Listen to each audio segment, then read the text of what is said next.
तर लोकसभेचं कामकाज उद्या सकाळी 11 पर्यंत तहकूब करण्यात आलेलं आहे। लोकसभेत विरोधकांच्या प्रचंड गोंधळात तर परीक्षा सुधारणा विधेयक मंजूर झालेले आहे आणि त्यानंतर संसद परिसरातील ही दृश्य आपण पाहतोय। विरोधी पक्षनेते राहुल गांधी, काँग्रेसचे इतर नेते प्रियंका गांधी, केसी वेणुगोपाल देखील यावेळेस संसद परिसरात उपस्थित आहेत। उद्या सकाळी 11 पर्यंत लोकसभेचं कामकाज तहकूब करण्यात आलंय।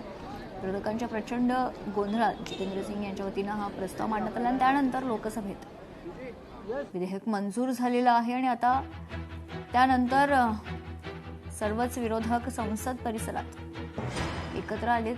संसदेबाहेरून राहुल गांधी आणि प्रियंका गांधी आपण पाहतोय थेट दृश्य गदारोळात। लोकसभेत परीक्षा सुधारणा विधेयक मंजूर झाल्यानंतर आता काँग्रेस नेते संसद परिसरात एकत्र जमलेत।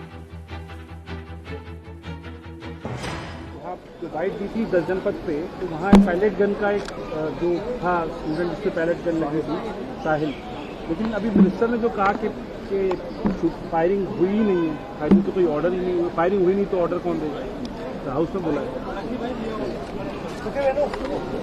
आपकी स्पीच पूरी नहीं हो पाई राहुल जी।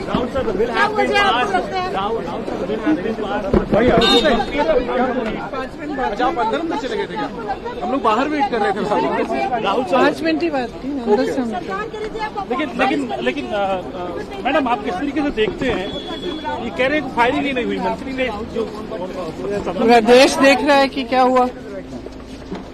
एक बच्चे की आंख फोड़ दी, आपने देखा, सबने देखा।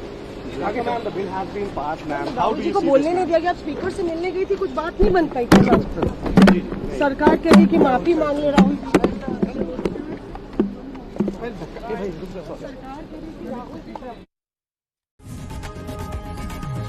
लोकशाही मराठी ऐका, पहा, जागरूक रहा।